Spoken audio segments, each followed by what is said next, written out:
Hi hello welcome back to my channel friends. ಇವತ್ತಿನ ವಿಡಿಯೋದಲ್ಲಿ ತುಂಬ ಜನ ನನಗೆ ಕಮೆಂಟ್ ಮಾಡಿದ್ರು, ಅಕ್ಕ ನೀವು ಮನೇಲಿ ಹೇಗೆ ಟೈಮ್ ಮ್ಯಾನೇಜ್ ಮಾಡಿಕೊಂಡು ಟೈಲರಿಂಗ್ ಮಾಡ್ತೀರಾ, ಬಟ್ಟೆನೆಲ್ಲ ಕರೆಕ್ಟ್ ಟೈಮಿಗೆ ಕಸ್ಟಮರಿಗೆ ಕೊಡ್ತೀರಾ, ನಮಗೆ ಎಷ್ಟೇ ಟ್ರೈ ಮಾಡಿದ್ರು ಬೇಗ ಕೆಲಸ ಮುಗಿಸಿ ಹೊಲಿಯೋದಕ್ಕೆ ಆಗೋದೇ ಇಲ್ಲ, ನೀವು ಯಾವ ರೀತಿ ಮ್ಯಾನೇಜ್ ಮಾಡ್ತೀರಾ ಕೆಲಸಕ್ಕೆ, ಅಂದರೆ ಸ್ಟಿಚಿಂಗಿಗೆ ಹುಡುಗಿಯರು ಇದ್ದಾರಾ, ಹೇಗೆ ನೀವು ಒಬ್ಬರೇ ಮೇಂಟೈನ್ ಮಾಡ್ತೀರಾ ಅಂತ ತುಂಬ ಕಮೆಂಟ್ ಬಂದಿತ್ತು. ತುಂಬ ದಿವಸದಿಂದ ವಿಡಿಯೋ ಮಾಡೋಣ ಅಂತ ಆಗೇ ಇಲ್ಲ.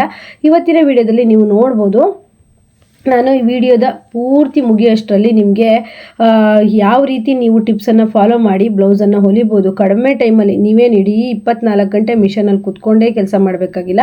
ಈ ಟೈಲರಿಂಗ್ ಜೊತೆಗೆ ಸೈಡ್ ಬಿಸ್ನೆಸ್ಗಳನ್ನು ನೀವು ಅಂದರೆ ಬಟ್ಟೆ ಮಾರೋದಾಗಿರ್ಬೋದು, ಯೂಟ್ಯೂಬ್ ಚಾನಲ್ ಮಾಡೋದಾಗಿರ್ಬೋದು, ಅಥವಾ ಬ್ಯೂಟಿ ಪಾರ್ಲರ್ ಮಾಡೋದಾಗಿರ್ಬೋದು, ಈ ರೀತಿ ನೀವು ಸೈಡ್ ಬಿಸ್ನೆಸ್ಗಳಿರುತ್ತಲ್ವ, ಒಂದೇ ಶಾಪ್ ಒಳಗೆ ಮಾಡ್ಕೊಂಡು ಹೋಗ್ಬೋದು. ಯಾವ ರೀತಿ ನೀವು ಟೈಮ್ ಮ್ಯಾನೇಜ್ ಮಾಡಬೇಕು ಅನ್ನೋದನ್ನು ಈ ವಿಡಿಯೋದಲ್ಲಿ ಹೇಳ್ತೀನಿ ಫ್ರೆಂಡ್ಸ್. ನಾನು ದಿನದಲ್ಲಿ ಬಟ್ಟೆ ಹೊಲಿಯುವಂಥ ಟೈಮ್ ಬಂದು ಹೆಚ್ಚು ಕಡಿಮೆ ಅಂದರೆ ಒಂದು 4 ಅವರ್ ಕರೆಕ್ಟಾಗಿ ಹೊಲಿಬೋದು ಅಷ್ಟೇ. ಮತ್ತು ದಿನದ ಇಡೀ ದಿನವೂ ರಾತ್ರಿ ಹಗಲು ಬಟ್ಟೆನ ಹೊಲಿಯೋದಿಲ್ಲ. ಆದರೆ ಆಗ ಸಿಗುವಂತಹ 4 ಗಂಟೆನೋ 3 ಗಂಟೆನೋ ಅದನ್ನು ಹೇಗೆ ಬಳಸ್ಕೊತೀನಿ ಅಂತ ಹೇಳ್ಬಿಟ್ಟು ಈ ವಿಡಿಯೋದಲ್ಲಿ ಹೇಳ್ತೀನಿ. ನೀವೀಗ ಟೈಲರಿಂಗ್ ಕೆಲಸ ಅಂತಂದರೆ ಹಗಲು ರಾತ್ರಿ ಎಷ್ಟೊತ್ತಿಗೂ ನಾವು ಬಟ್ಟೆ ಹೊಲಿತಾನೆ ಇರಬೇಕು, ನಮಗಂತ ಟೈಮ್ ಇರೋದೇ ಇಲ್ಲ ಅಂತೇಳಿ. ಇಲ್ಲ ಫ್ರೆಂಡ್ಸ್, ನಾವು ಮನೇಲಿ ಟೈಲರಿಂಗ್ ಮಾಡ್ತೀವಿ ಅಂದರೆ ನಾವು ಇನ್ನೂ ಸ್ವತಂತ್ರರು. ಅದೇ ನಾವು ಶಾಪಲ್ಲಿ ಮಾಡ್ತಿರ್ತೀವಿ ಅಂದರೆ ಸ್ವಲ್ಪ ಟೈಮ್ ಕರೆಕ್ಟಾಗಿ ಹೋಗಿ ಟೈಮ್ ಕರೆಕ್ಟಾಗಿ ಮ್ಯಾನೇಜ್ ಮಾಡ್ಬೇಕು ನಾವು. ಹಾಗಾಗಿ ಮನೇಲಿ ಟೈಲರಿಂಗ್ ಮಾಡೋರು ಈ ರೀತಿ ಮಾಡ್ಬೋದು ಫ್ರೆಂಡ್ಸ್. ನೀವು ಮನೇಲಿ ಟೈಲರಿಂಗ್ ಮಾಡ್ತಿದ್ದೀರಾ ಅಂದರೆ ಸ್ವಲ್ಪ ಬೇಗನೆ ಎದ್ದೇಳಿ, ಅಟ್ಲೀಸ್ಟ್ ಒಂದು 4 ಗಂಟೆ ಅಡ್ಡಿಲ್ಲ, 4 ಅಥವಾ 5. ಯಾಕಂದರೆ ನಿಮ್ಗೇನಾದರೂ ಆಮೇಲೆ ಒಂದು 10 ಗಂಟೆ ನಂತರ ಸ್ವಲ್ಪ ನಿದ್ದೆ ಬಂದಂಗಾದರೆ 5 ನಿಮಿಷ 10 ನಿಮಿಷ ರೆಸ್ಟ್ ತೊಗೋಬೋದು, ಒಂದು ಅರ್ಧ ಗಂಟೆ ರೆಸ್ಟ್ ತೊಗೋಬೋದು. ಅದೇ ಶಾಪಲ್ಲಿ ಹೋಗೋರಿಗಂದರೆ ಎಲ್ಲೂ ಶಾಪಲ್ಲಿ ರೆಸ್ಟ್ ಮಾಡೋದಕ್ಕೆ ಆಗಲ್ಲ. ಅವರು ನಾರ್ಮಲಾಗಿ ಒಂದು 5:30-6 ಗಂಟೆಗೆ ಹೇಳ್ಬೋದು, ಆಯಿತಾ. ಯಾವಾಗಾದರೂ ಸ್ವಲ್ಪ ಲೇಟಾಗಿ ಎದ್ದರೆ ನಿಜವಾಗ್ಲೂ ಇಡೀ ದಿನ ನಮ್ಮ ಕೆಲಸಗಳಾಗಿರಲ್ಲ, ಮತ್ತು ನಾವು ಏನು ಮಾಡಬೇಕು ಅಂದ್ಕೊಂಡಿರೋದು ಸಹಿತ ನಮ್ಮ ಕೈಯಲ್ಲಿ ಆಗೋದಿಲ್ಲ. ಆದ್ದರಿಂದ ಮನೆಯಲ್ಲಿ ಕೆಲಸ ಮಾಡೋರು ನೀವು ಆದಷ್ಟು ಒಂದು ಸ್ವಲ್ಪ 4 ಇಲ್ಲಾಂದರೆ 5 ಅಟ್ಲೀಸ್ಟ್, ಇಲ್ಲ ನನಗೆ ಮನೇಲಿ ತುಂಬ ಕಡಿಮೆ ಕೆಲಸ, ನಾನು ನಮ್ಮ ಮನೆಯವರು ಮಕ್ಕಳು ಅಂತ ಹೇಳೋರು 6 ಗಂಟೆಗೆ ಹೇಳ್ಬೋದು, ಆಯಿತಾ. ಇಲ್ಲ ಅಂದರೆ ನಮ್ಮ ಜಾಯಿಂಟ್ ಫ್ಯಾಮಿಲಿ ಎಲ್ಲ ಮಾಡಿಟ್ಟು ಸ್ಟಿಚ್ ಮಾಡಬೇಕು ಅನ್ನೋರು 5 ಗಂಟೆಗೆ ಹೇಳಲೇಬೇಕು. ನೀವು ರೆಸ್ಟ್ ಮಾಡದೆ ಸ್ಟಿಚ್ ಮಾಡೋದು ಬೇಡ. ನೀವು ಬೇಗನೆ ಎದ್ದಿರ್ತೀರ, ನಿಮಗೆ ಸ್ವಲ್ಪ ಸುಸ್ತಾಗಿರುತ್ತೆ ಅಂದರೆ ಎಲ್ಲ ಕೆಲಸ ಮುಗಿದ್ಮೇಲೆ ಒಂದು ಅರ್ಧ ಗಂಟೆ ನೀವು ರೆಸ್ಟ್ ಮಾಡಿಬಿಟ್ಟು ಮತ್ತೆ ಸ್ಟಿಚ್ ಮಾಡ್ಬೋದು. ನಾನು ಫ್ರೆಂಡ್ಸ್ ಏನು ಮಾಡ್ತೀನಿ ಅಂದರೆ, ನನಗೆ ರೆಸ್ಟಿಂಗು ಅಂತ ಅಂದರೆ ನನಗೆ 10 ನಿಮಿಷ ಸಾಕು. ಹಾಗೆಯೇ ನಾನು ಸ್ವಲ್ಪ ತಲೆನೂ ಒರಗಿಸ್ಬಿಟ್ಟು ಕಣ್ಣು ಒಂಚೂರು ಮುಚ್ಚಿ ಒಂದು 5 ನಿಮಿಷ ಎದ್ದುಬಿಟ್ರೆ ನಂಗೆ ಮತ್ತೆ ಅದೇ ಎನರ್ಜಿ ಬಂದುಬಿಡತ್ತೆ. ಹಾಗಾಗಿ ನನಗೆ ಹಾಗೆ, ನಾನು ಎಷ್ಟೇ ಬೇಗ ಎದ್ದಿರಲಿ, ಎಷ್ಟೇ ಸುಸ್ತಾಗಿರಲಿ, ಒಂದು 5ರಿಂದ 10 ನಿಮಿಷ ನಾನು ರೆಸ್ಟ್ ಮಾಡ್ತೀನಿ ಅಷ್ಟೇ. ಆ ಟೈಮಲ್ಲಿ ನನಗೆ ಎಲ್ಲೂ ಸಹ ಡಿಸ್ಟರ್ಬೆನ್ಸ್ ಇಲ್ಲ ಅಂದರೆ ನಾನು ಫುಲ್ ರಿಲೀಫ್ಸ್ ಆಗಿ ಇಡೀ ದಿನ ಬಟ್ಟೆ ಹೊಲಿತೀನಿ.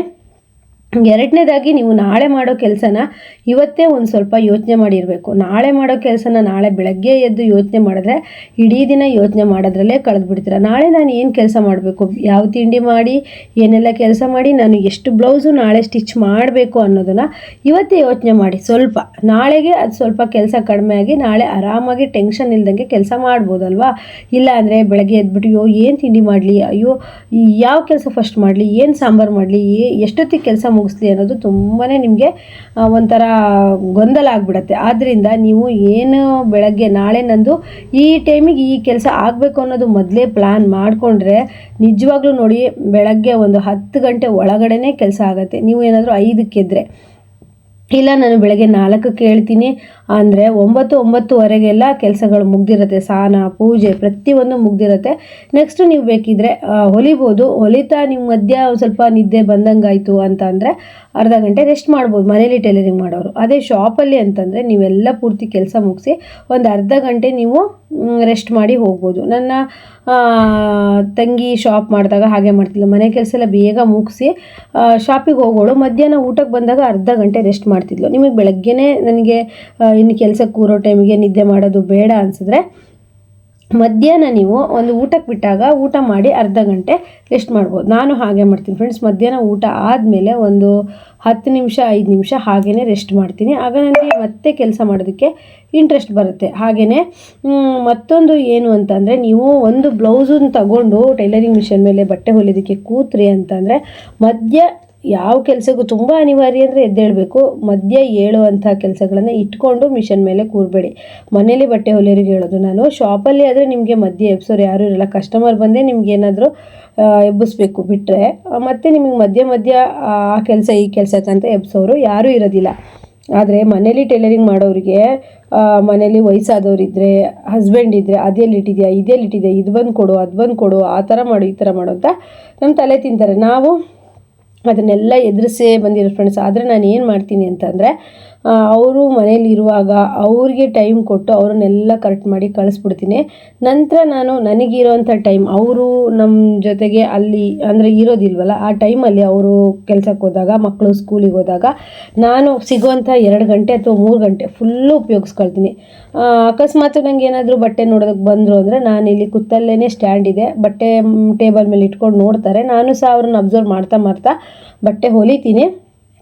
ಫ್ರೆಂಡ್ಸ್, ಒಂದೇ ಕೆಲಸನ ಯಾವತ್ತೂ ನಂಬ್ಕೊಂಡಿರಬಾರ್ದು. ಅದು ನಮಗೆ ಒಂದೊಂದ್ಸಲಿ ತುಂಬಾ ಹೊಡೆತ ಕೊಟ್ಬಿಡುತ್ತೆ. ಅದರಿಂದ ಈಗ ನೀವು ನೋಡ್ಬೋದು, ತುಂಬ ಜನ ಟೈಲರ್ಸ್ ಆಗಿದ್ದಾರೆ. ಇನ್ನು ಮುಂದೆನೂ ನಮ್ಮೂರಿನ ಜನ ನಮಗೆ ಬಟ್ಟೆ ಕೊಡೋದು ತುಂಬ ಕಷ್ಟ ಇದೆ. ಯಾಕಂದರೆ ಆನ್ಲೈನಲ್ಲೆಲ್ಲ ಆರ್ಡ್ರ್ ತೊಗೊಳ್ತಾರೆ. ಈಗ ಸ್ಟಿಚ್ ಮಾಡಿದ್ರೆ ಎಷ್ಟು ದೂರ ಇದ್ದರೂ ಸಹಿತ ನಾವೀಗ ಆನ್ಲೈನಲ್ಲಿ ಕೊಟ್ಟು ಕಳಿಸ್ತಾರೆ. ಅದರಿಂದ ನಮ್ಮೂರಿನ ಜನನೇ ನಮಗೆ ಬಟ್ಟೆ ಕೊಡೋವಂಥದ್ದು ಕಷ್ಟ ಇರುತ್ತೆ.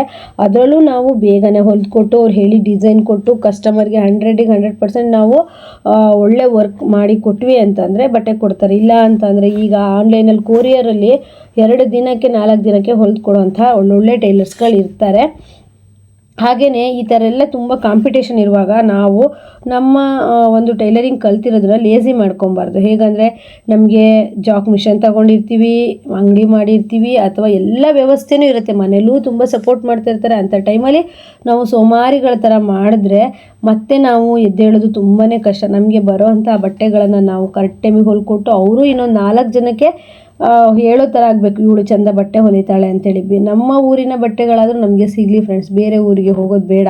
ಮೊದಲೆಲ್ಲ ನಮ್ಮೂರಲ್ಲೇ ಯಾರಾದರೂ ಅಂಗಡಿ ಮಾಡಿದ್ರು, ನಮ್ಮನೆ ಹತ್ರನೇ ಅಂಗಡಿ ಮಾಡಿದ್ರು ಅಂತಂದರೆ ತುಂಬ ಭಯ ಆಗ್ತಿತ್ತು. ಈಗ ಅಂಗಡಿ ಮಾಡೋದು ಬೇಡ ಫ್ರೆಂಡ್ಸ್, ಆರಾಮಾಗಿ ಸೋಷಿಯಲ್ ಮೀಡಿಯಾ ನೀವು ಎಷ್ಟೇ ದೂರ ಇದ್ದರೂ ಸಹಿತ ವರ್ಕರ್ಸ್ ನೋಡಿ ಕೊಡ್ತಾರೆ. ಈಗೆಲ್ಲ ಹಾಗೆ ಇನ್ಸ್ಟಾಗ್ರಾಮ್ ಆಗಿರ್ಬೋದು, ಯೂಟ್ಯೂಬ್ ಆಗಿರ್ಬೋದು, ನಾವು ನೋಡಿ ಎಲ್ಲ ಥರದ ಡಿಸೈನ್ಗಳು, ಬ್ಲೌಸ್ಗಳು ಹೊಲಿತೀವಿ, ನೀವು DM ಮಾಡಿ ಅಂತೇಳಿ ಹಾಕಿದ್ರು ಅಂದರೆ, ಒಂದು ನೀವು ಹಾಯ್ ಅಂತ ಮೆಸೇಜ್ ಹಾಕಿದ್ರೆ ಅವ್ರು ರಿಪ್ಲೈ ಮಾಡಿ ನೀವು ಇದ್ದಲ್ಲಿಗೆ ಇಸ್ಕೊಂಡು ಹೋಗೋಕೆ ಬರೋವಂತಹ ಇರ್ತಾರೆ, ಎಷ್ಟೋ ಜನ ಟೈಲರ್ ಇರ್ತಾರೆ. ಅಂಥ ಟೈಮಲ್ಲಿ ನಾವು ಹೇಗೆ ಬಟ್ಟೆ ಹೊಲಿಬೇಕು, ನಾವು ಎಕ್ಸ್ಟ್ರಾ ಕಲಿಬೇಕು, ಟೈಮ್ ಕರೆಕ್ಟಾಗಿ ಕಸ್ಟಮರಿಗೆ ಕೊಡಬೇಕು ಅನ್ನೋದು ನಮ್ಮ ತಲೆಯಲ್ಲಿ ಇರಬೇಕು.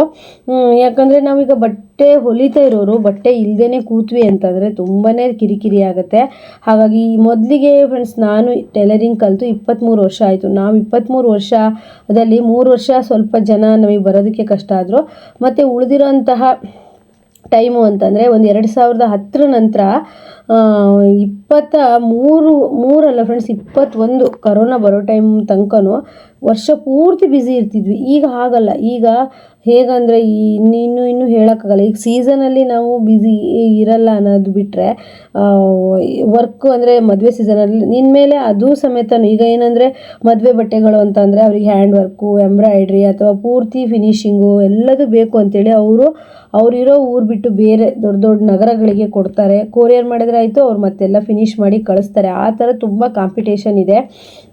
ಹಾಗಾಗಿ ನಾವು ಮನೇಲಿ ಬಟ್ಟೆ ಹೊಲಿತೀವಂತ ನೆಗ್ಲೆಕ್ಟ್ ಮಾಡೋದಾಗಲಿ, ಶಾಪಲ್ಲಿ ಬಟ್ಟೆ ಹೊಲಿತೀವಂತ ನೆಗ್ಲೆಕ್ಟ್ ಮಾಡೋದಾಗಲಿ ಯಾವತ್ತೂ ಮಾಡಬೇಡಿ. ಅನ್ಸೀಸನ್ ಅಂತ ಹೇಳಿಬಿಟ್ಟು ಸುಮ್ಮನೆ ಫೋನಲ್ಲಿ ಮಾತಾಡಿಕೊಂಡು ಅಥವಾ ಅಕ್ಕಪಕ್ಕದವ್ರ ಹತ್ರ ಮಾತಾಡಿಕೊಂಡು ಬೇಡದಿರೋ ವಿಷಯಗಳ ಬಗ್ಗೆ ಮಾತಾಡಿಕೊಂಡು ಟೈಮ್ ಪಾಸ್ ಮಾಡೋ ಬದಲು ನಾವು ಹೊಸ ಡಿಸೈನ್ಗಳನ್ನು ಯೂಟ್ಯೂಬಲ್ಲಿ ಎಷ್ಟು ಒಳ್ಳೊಳ್ಳೆ ಡಿಸೈನ್ಗಳು ತೋರಿಸ್ತಾರೆ, ಎಷ್ಟು ನೀಟಾಗಿ ಹೇಳ್ಕೊಡ್ತಾರೆ. ನಮಗೆ ಅದನ್ನು ನಾವು ಕಲ್ತ್ಕೊಂಡ್ರೆ ಎಷ್ಟು ಉಪಯೋಗ ಆಗುತ್ತೆ. ನಾನು ಅಷ್ಟೇ ಫ್ರೆಂಡ್ಸ್, ಬಟ್ಟೆ ಇದ್ದಾಗ ಹೊಲಿತೀನಿ. ಅಕಸ್ಮಾತ್ ಬಟ್ಟೆ ಕಡಿಮೆ ಇತ್ತು, ಯಾರೂ ಅರ್ಜೆಂಟ್ ಮಾಡಿಲ್ಲ ಅಂದರೆ ನಾನು ಯೂಟ್ಯೂಬಲ್ಲಿ ಆಗಿರ್ಬೋದು ನಂಗೆ ಬರದೇ ಇರೋ ಡಿಸೈನನ್ನು ನೋಡಿಬಿಟ್ಟು ನಾನು ಹೊಲಿಯೋದಾಗಲಿ ಕಲಿಯೋದಾಗಲಿ ಮಾಡ್ತೀನಿ. ಯಾಕಂದರೆ ನಾವು ಟೈಲರಿಂಗ್ ಕಲ್ತಿರೋದು ಅಂದರೆ ಬರೀ ಸಾದಾ ಬ್ಲೌಸು, ಲೈನಿಂಗ್ ಬ್ಲೌಸು ಮತ್ತು ಲಂಗ ಬ್ಲೌಸು, ಒಂದು ಜೊತೆ ಡ್ರೆಸ್ಸು, ಇಷ್ಟೇ ಕಲ್ತಿದ್ದು ನಾವು. ಮತ್ತೆಲ್ಲದನ್ನು ಈಗ ಬರ್ತಾ ಇರೋ ಫ್ಯಾಷನ್ ಬ್ಲೌಸ್ಗಳೆಲ್ಲದನ್ನು ನಾವೇ ಟ್ರೈ ಮಾಡಿ, ಅನ್ ಸೀಸನಲ್ಲಿ ನಾನು ಹಾಕ್ಕೊಂಡು ಕರೆಕ್ಟ್ ಆದಮೇಲೆ ಕಸ್ಟಮರ್ಗೆ ಟ್ರೈ ಮಾಡಿ ಈ ರೀತಿ ಕಲ್ತಿರೋದು. ನಾನು 25 ವರ್ಷದಿಂದ ಕಲ್ತಿರೋ ಬಟ್ಟೆನೇ ಈಗ ಹೊಲಿತೀನಿ ಅಂದರೆ ಯಾರು ಸಹ ಹೊಲಿಸ್ಕೊಳ್ಳೋದು. ನಾರ್ಮಲ್ ಬ್ಲೌಸ್ ಹೊಲಿಸ್ಕೊಳ್ಳೋರೇ ಇಲ್ಲ. ಆದ್ದರಿಂದ ನಾವೀಗ ಒಂದು ಬ್ಲೌಸ್ ಹೊಲಿತೀವಿ ಅಂದರೂ ಸಹಿತ ಡಿಸೈನ್ ಬ್ಲೌಸ್ಗಳನ್ನೇ ಹೊಲಿಬೇಕಾಗುತ್ತೆ. ಅಷ್ಟು ಒಂದು ಕಾಂಪಿಟೇಷನ್ ಇರುವಂಥ ಟೈಮ್ ಅಂತ ಹೇಳ್ಬೋದು. ಹಾಗೇ ಬಂದುಬಿಟ್ಟು ನೀವು ನೋಡ್ತಾ ಇರ್ಬೋದು, ನಾವು ಒಂದು ಬ್ಲೌಸ್ ಹೊಲಿಯೋಕ್ಕೆ ಕೂತಾಗ ಯಾವುದೇ ಥರ ಪದೇ ಪದೇ ಹೇಳೋದಾಗಲಿ ಅಥವಾ ಮೊಬೈಲ್ ನೋಡೋದಾಗಲಿ ಮಾಡೋದಕ್ಕೆ ಹೋಗಬೇಡಿ. ನಮ್ಮ ಶತ್ರು ಅಂದರೆ ಮೊಬೈಲೇ ಅಂತ ಹೇಳ್ಬೋದು. ಯಾಕಂದರೆ ಅದು ನಮ್ಗೆ ಎಷ್ಟು ಒಳ್ಳೇದು ಮಾಡುತ್ತೋ ಅಷ್ಟೇ ನಮ್ಮನ್ನು ಒಂಥರ ಮನಸ್ಸು ಚಂಚಲ ಆಗೋ ರೀತಿ ಮಾಡುತ್ತೆ. ಹಾಗಾಗಿ ನೀವು ಯಾವುದೋ ಒಂದು ರೀಲ್ಸ್ ಹಾಕಿ ಈಗ ಹೊಲಿಯೋದು ಕೂರೋಣ ಅಂತ ಹೇಳ್ಬಿಟ್ಟು ಕೂತಿರ್ತೀರ. ಅದು 5 ನಿಮಿಷ ಆದ ತಕ್ಷಣ ರೀಲ್ಸ್ ಎಷ್ಟು ಓಡಿದೆ, ಎಷ್ಟು ಲೈಕ್ ಬಂದಿದೆ, ಎಷ್ಟು ಜನ ಶೇರ್ ಮಾಡಿದ್ದಾರೆ ಅಂತ ನೋಡ್ಬೇಕು ಅನಿಸುತ್ತೆ. ಆಗ ನೋಡಿದಾಗ ನೀವು ಬೇರೆಯವ್ರ ರೀಲ್ಸನ್ನು ನೋಡ್ತಾ ಕೂತ್ಕೊಳ್ಳೋಂಥ ಟೈಮ್ ಪಾಸ್ ಮಾಡೋಂಥದ್ದು ಎಷ್ಟೋ ಆಗುತ್ತೆ. ನೀವು ಬೇಕಾದರೆ ಅಬ್ಸರ್ವ್ ಮಾಡಿ, ನಾನು ಒಂದು ಬ್ಲೌಸನ್ನು ಎಷ್ಟು ಟೈಮಿಗೆ ಹೊಲಿತೀನಿ ಅಂತೇಳಿ ಟೈಮಿಂಗ್ಸ್ ಇಟ್ಕೊಂಡು ಹೊಲಿರಿ ಫ್ರೆಂಡ್ಸ್. ನಾನು ನಿಮಗೆ ಹೇಳೋದಲ್ಲ, ನಾನು 23 ವರ್ಷದ ಹಿಂದೆ ಕಲಿತಾಗ ಕೆಲಸ ಮಾಡ್ತಿರೋ ರೀತಿಗೂ ಈಗಲಿಗೂ ತುಂಬ ವ್ಯತ್ಯಾಸ ಇದೆ. ಈಗ ಹಾಗೆ ನಾನು ಸಹ ಯೂಟ್ಯೂಬಲ್ಲಿದ್ದೀನಿ, ಇನ್ಸ್ಟಾದಲ್ಲಿದ್ದೀನಿ. ಈ ರೀತಿ ಇದ್ದಾಗ ನಾನು ವೀಡಿಯೋ ಹಾಕ್ಬಿಟ್ಟು ಕೂತಿರ್ತೀನಿ. ಎಷ್ಟು ಜನ ನೋಡಿದ್ದಾರೆ ನೋಡೋಣ, ಎಷ್ಟು ಜನ ಲೈಕ್ ಮಾಡಿದ್ದಾರೆ, ಎಷ್ಟು ಜನ ಮೆಸೇಜ್ ಮಾಡಿದ್ದಾರೆ ಅನ್ನೋ ನೋಡಬೇಕು ಅನ್ನೋ ಹುಚ್ಚು. ಅದು ನಮ್ಮನ್ನು ಎಷ್ಟು ಒಂದು ಮೊಬೈಲು ಒಳ್ಳೇದಿದೆಯೋ ಅಷ್ಟೇ ನಮ್ಮನ್ನು ಮನಸ್ಸು ಚಂಚಲ ಮಾಡುತ್ತೆ. ಆದ್ದರಿಂದ ನಾವು ಅಂದರೆ ಮೊಬೈಲ್ ಹತೋಟಿಯಲ್ಲಿ ನಾವು ಇರಬಾರ್ದು. ಮೊಬೈಲ್ ನಮ್ಮನ್ನು ಕಂಟ್ರೋಲ್ ಮಾಡ್ತಾ ಇರಬಾರ್ದು. ನಮ್ಮ ಮನಸ್ಸನ್ನು ನಮ್ಮನ್ನು ಕಂಟ್ರೋಲ್ ಮಾಡಬೇಕು. ನಾವು ಟೈಮಿಂಗ್ಸ್ ಇಟ್ಕೋಬೇಕು. ನಾನು ಫ್ರೆಂಡ್ಸ್, ನನಗೊಂದು ಚಾಲೆಂಜು, ನಾನೊಂದು ಬ್ಲೌಸ್ ಹೊಲ್ದು ಆದಮೇಲೆ 5 ನಿಮಿಷ ಮೊಬೈಲ್ ನೋಡ್ತೀನಿ ಅನ್ನೋದು ನನ್ನ ಚಾಲೆಂಜ್. ಹಾಗಾಗಿ ಬೇಗ ಬ್ಲೌಸ್ ಮುಗಿಲಿ ಮತ್ತು ನಾನೊಂದು ಸ್ವಲ್ಪ ರೀಲ್ಸ್ ನೋಡ್ಬೋದಲ್ಲ ಅನ್ನೋದು ನನಗೆ ಆಸೆ ಆಗುತ್ತೆ. ಅದರಿಂದ ನಾನು ಆದಷ್ಟು ಒಂದು ಬ್ಲೌಸ್ ತೊಗೊಂಡ್ಮೇಲೆ ಅದನ್ನು ಪೂರ್ತಿ ಫಿನಿಷ್ ಮಾಡಿ ಅದನ್ನು ಬಿಡೋವರೆಗೂ ಸಹಿತ ಸ್ವಲ್ಪ ಆ ಕಡೆ ಈ ಕಡೆ ಎದ್ದು ಹೋಗೋದು ಕಡಿಮೆ. ಹಾಗೆಯೇ ನಾನು ಮತ್ತೆ ಸುಮ್ಮನೆ ಮೊಬೈಲ್ ನೋಡೋದು ಕಮ್ಮಿನೇ. ಹಾಗಾಗಿ ಫ್ರೆಂಡ್ಸ್ ಹೇಳೋದು ನಾನು ಏನು ಅಂತಂದರೆ, ನೀವು ಪದೇ ಪದೇ ಮೊಬೈಲ್ ನೋಡೋದಾಗಲಿ ಅಥವಾ ಪದೇ ಪದೇ ಎದ್ದು ಹೋಗೋದಾಗಲಿ. ಕಸ್ಟಮರ್, ಈಗ ಕೆಲವು ಟೈಲರ್ಸ್ ಹೇಗಂದರೆ, ಯಾರಾದರೂ ಕಸ್ಟಮರ್ ಬಂದರು ಅಂದರೆ ಮುಗೀತು, ಅವ್ರ ಹತ್ರ ಮಾತಾಡಿ ಆಡಿ ಅವ್ರು ಮಾಡ್ತಾ ಇರೋ ಕೆಲಸನೇ ಮರ್ತು ಬಿಡ್ತಾರೆ. ಆ ರೀತಿ ಮಾಡಬೇಡಿ. ನಿಮ್ಗೆ ಎಷ್ಟು ಬೇಕೋ ಅಷ್ಟೇ ಕೆಲಸನ ಎಷ್ಟು ಬೇಕೋ ಅಷ್ಟೇ ಮಾತಾಡಿ. ಯಾಕಂದರೆ ನಿಮ್ಮ ಎದುರುಗಡೆ ಕುತ್ಕೊಂಡಂಥ ಕಸ್ಟಮರು ನಿಮಗೆ ಕಣ್ಣು ಹಾಯಿಸ್ಬೋದು ಅಥವಾ ನೋಡು ಮನಸ್ಸಲ್ಲೇ ಅನ್ಕೋಬೋದು, ನೋಡಿ ಇವಳು ಕೂತಲ್ಲೇ. ಫ್ರೆಂಡ್ಸ್, ಯಾಕೆ ನಿನ್ನೆ ಮೊನ್ನೆನೂ ನನಗೊಂದಾಗಿದೆ. ನಾನು ಕಸ್ಟಮರ್ ಬಂದರು ಅಂದರೆ ಪಕ್ಕದ ಮನೆಯವರೇ ಬಂದಾಗ ನಾನೇನು ಮಾಡಿದೆ, ಜಾಸ್ತಿ ಮಾತಾಡಿಲ್ಲ. ಅವ್ರು ಹೇಳೋದನ್ನು ಹ್ಞೂ ಅಂತ ಕೇಳ್ತಾ ಬಟ್ಟೆ ಹೊಲಿತಾನೆ ಇದ್ದೆ. ಅವ್ರು ಹೇಳಿದ್ರು, ನಾವು ಮಾತಾಡ್ತಾ ಇಲ್ಲೇ ನಿಂತ್ಕೊಂಡಿದ್ದೀನಿ, ನಿಂದು ಒಂದು ಬ್ಲೌಸ್ ಸ್ಟಿಚ್ ಮಾಡೇ ಆಯಿತು, ನೀನು 350 ರೂಪಾಯಿ 450 ರೂಪಾಯಿ ದುಡ್ದೇ ಆಯಿತು, ನಾವೆಲ್ಲ ಎಷ್ಟು ವೇಸ್ಟ್ ಬಾಡಿ ಅಲ್ವಾ, ನೀನು ನೋಡು ಕುತ್ಕೊಂಡಲ್ಲೇ ನನ್ನ ಜೊತೆ ಮಾತಾಡ್ತಾನೆ ಒಂದು ಬ್ಲೌಸ್ ಸ್ಟಿಚ್ ಮಾಡಾಯಿತು ಅಂತ. ಫ್ರೆಂಡ್ಸ್, ನೀವು ನಮಗೆ ಈ ಥರ ಸ್ಟಿಚ್ ಮಾಡುವಾಗ ಬಂದು ಮಧ್ಯ ಮಾತಾಡಬೇಡಿ, ಕಿರಿಕಿರಿ ಮಾಡಬೇಡಿ ಅಂತ ಹೇಳೋದಕ್ಕೂ ಆಗೋದಿಲ್ಲ. ಯಾಕಂದರೆ ಬಟ್ಟೆ ಹೊಲಿಸ್ತಾ ಇರ್ತಾರೆ, ಕಸ್ಟಮರು ಆಗಿರ್ತಾರೆ. ಅದು ಕಡೆ ನಾವು ಸಹ ಅವ್ರ ಹತ್ರ ಮಾತಾಡ್ತಾ ಕುತ್ಕೊಳೋಕ್ಕೂ ನಮಗೆ ಟೈಮ್ ಇರೋದಿಲ್ಲ. ಆದ್ದರಿಂದ ನಾನು ಆಯಿತು ಅಂತ ಕೇಳಿಸ್ಕೊಳ್ತಾ ಬ್ಲೌಸನ್ನು ಹೊಲಿದು ಫಿನಿಷ್ ಮಾಡಿದೆ. ಆಗ ನಿಜವಾಗ್ಲೂ ನಮಗೆ ಕಣ್ಣು ದೃಷ್ಟಿ ಅನ್ನೋದು ಆಗುತ್ತೆ. ಏನು ಮಾಡೋಂಗೂ ಇಲ್ಲ, ನಾವು ಪ್ರತಿ ಅಮಾವಾಸ್ಯೆಗೂ ಪೂಜೆ ಮಾಡಿಕೊಂಡು ಕಣ್ಣು ದೃಷ್ಟಿನ ನಾವು ಹೋಗ್ಲಾಡಿಸ್ಕೋಬೇಕು. ಹಾಗೆಯೇ ಎಷ್ಟೋ ಪಾಪ ಹೆಣ್ಮಕ್ಳಿಗೆ ಅವ್ರು ಮಾಡೋ ಕೆಲಸನ ಮಾಡೋದಕ್ಕೆ ಬಿಡಲ್ಲ ಅಕ್ಕಪಕ್ಕ. ಹೆಂಗಂದರೆ ಕೆಲವರು ತುಂಬ ಕ್ಲೋಸ್ ಫ್ರೆಂಡ್ಸ್ ಆಗೋದು, ಅವರು ಬಟ್ಟೆ ಹೊಲಿಯೋಕೆ ಕೂತ ತಕ್ಷಣ ಇವರು ಬಂದು ಬೇಡದೇ ಇರೋ ವಿಷಯ, ಬೇಕಾಗಿರೋ ವಿಷಯ ಎಲ್ಲ ಮಾತಾಡೋದು. ಎಷ್ಟೋ ಜನ ಹೆಣ್ಮಕ್ಳು ಈ ಕೆಲಸನ ಕಲ್ತ್ಬಿಟ್ಟು ಅವ್ರ ಮನಸ್ಸು ಚಂಚಲತೆಯಿಂದ ಅವರು ಈ ಕೆಲಸನ ಬಿಟ್ಟಂಥ ಎಷ್ಟೋ ಮಹಿಳೆಯರಿದ್ದಾರೆ. ಅಥವಾ ಮನೇಲಿ ಮಾಡ್ತೀವಂತ ಹೇಳಿ ಸ್ವಲ್ಪ ದಿನ ಮಾಡಿ ಮತ್ತೆ ಸುಮ್ಮನೆ ಆಗಿರೋರು ಎಷ್ಟೋ ಜನ ಇದ್ದಾರೆ. ಅದರಿಂದ ನಾವು ಯಾವುದಾದ್ರೂ ಒಂದು ಕೆಲಸ ಹಿಡಿತೀವಿ ಅಂತಂದರೆ ನಾವು ಅದು ಹೆಂಗಂದರೆ 100% ಆಗಿದ್ರು ನಾವು ಅದರಲ್ಲಿ ಏನೋ ಒಂದು ಹೆಸರನ್ನ ಗುರ್ತಿಸ್ಕೋಬೇಕು. ಈಗ ನಾನು ಇಷ್ಟು ವರ್ಷದಿಂದ ಟೈಲರಿಂಗ್ ಮಾಡ್ತಾ ಇದ್ದೀನಿ, ಅರ್ಧಕ್ಕೆ ಹೆದರಿ ಬಿಟ್ಬಿಟ್ಟಿದ್ರೆ ಇವತ್ತು ನನಗೆ ಕೆಲವೊಬ್ಬರು ಟೈಲರ್ ಅಂತ ಕರೀತಾರೆ, ಟೈಲರ್ ರೇವತಿ ಅಕ್ಕ ಅಂತ ಕರೀತಾರೆ. ಈ ರೀತಿ ಹೆಸರು ಬರ್ತಿರಲಿಲ್ಲ. ಇನ್ಮೇಲೆ ಯೂಟ್ಯೂಬು ಅಷ್ಟೇ ತುಂಬ ಕಷ್ಟಪಟ್ಟು ಮಾಡಿದೆ. ಯೂಟ್ಯೂಬನ್ನು ರಾತ್ರಿ ಹಗಲು ಕಷ್ಟಪಟ್ಟು ನಾನು ಬೆಳೆಸ್ದೆ. ಈಗ ನನಗೆ ಇಷ್ಟು ಜನ ಸಬ್ಸ್ಕ್ರೈಬರ್ ಇದ್ದಾರೆ. ನಾನು ಯಾವುದಾದ್ರೂ ಊರಿಗೆ ಹೋದರೆ, ಎಲ್ಲಿಗಾದರೂ ಹೋದರೆ ನನ್ನನ್ನು ಪ್ರೀತಿಯಿಂದ ಗುರುತು ಹಿಡಿದು ಮಾತಾಡಿಸ್ತಾರೆ. ಆಗ ತುಂಬ ಖುಷಿ ಆಗುತ್ತೆ. ಆದ್ದರಿಂದ ನಾವು ಏನಾದರೂ ಒಂದು ಕೆಲಸ ಮಾಡ್ತಿದ್ದೀವಿ ಅಂದರೆ ಅದರಲ್ಲಿ ನಮಗೆ ಜನ ಗುರುತಿಸ್ಬೇಕು. ಹಾಗಾಗಿ ನಾವು ಹೇಳೋದು, ಈಗ ನೋಡಿ, ನೀವೊಂದು ಆಟೋ ಓಡಿಸ್ತಾ ಇದ್ರು ಅಂದರೆ ಅದರಲ್ಲಿ ಅವ್ರು ತುಂಬಾ ಯಾವಾಗಲೂ ದಿನಾನು ಆಟೋ ಡ್ರೈವರಾ ಹಿಂಗೆ ಕೇಳ್ತಾರೆ. ಅಥವಾ ನಾವು ಏನೇ ಕೆಲಸ ಮಾಡ್ತಿರ್ತೀವೋ ಅದರಲ್ಲೊಂದು ಗುರುತಿಸ್ಕೊಂಡಿದ್ವಿ ಅಂದರೆ ಟೈಲರಾ, ಟೀಚರಾ, ಡಾಕ್ಟರಾ, ಇಂಜಿನಿಯರ, ಈ ಥರ ಗುರುತಿಸ್ತಾರೆ ಜನ. ಹಾಗಾಗಿ ನಾವು ನಮ್ಮ ಒಂದು ಹೆಸರನ್ನು ಗುರುತಿಸ್ಕೊಬೇಕು ಅಂತ ಅಂದರೆ ನಮ್ಮದು ರಾತ್ರಿ ಹಗಲು ಹಿಂದೆ ಮುಂದೆ ಎಲ್ಲ ಟೈಮಲ್ಲೂ ಕೆಲಸದ್ದೇ ಆಗಿರಬೇಕು. ಅದರ ಪ್ರತಿಫಲ ನೀವು ಒಂದು 10 ವರ್ಷ ಕೆಲಸ ಮಾಡಿ 10 ವರ್ಷದ ನಂತರ ನೋಡಿ ನಿಮಗೆ ಎಷ್ಟು ಒಳ್ಳೇದಿದೆ ಅಂತ ಹೇಳ್ಬಿಟ್ಟು. ಹಾಗಾಗಿ ಇರೋವಂಥ ಟೈಮನ್ನು ಮಿಸ್ ಮಾಡಬೇಡಿ ಫ್ರೆಂಡ್ಸ್. ಇರೋವಂಥ ಟೈಮಲ್ಲಿ ನೀವು ಕೆಲಸ ಮಾಡಿಬಿಟ್ಟು ಗೆಲ್ಲಿ. ಯಾಕಂದರೆ ಒಂದು ಸತಿ ಟೈಮು ಹೋಯಿತು ಅಂದರೆ ಮತ್ತೆ ಯಾವತ್ತೂ ಸಹಿತ ನಮಗೆ ಸಿಗೋದಿಲ್ಲ. ಇರುವಂಥ ಟೈಮನ್ನು ಬಳಸ್ಕೊಳ್ಳಿ ಅಂತ ಹೇಳ್ತಾ ಇದ್ದೀನಿ.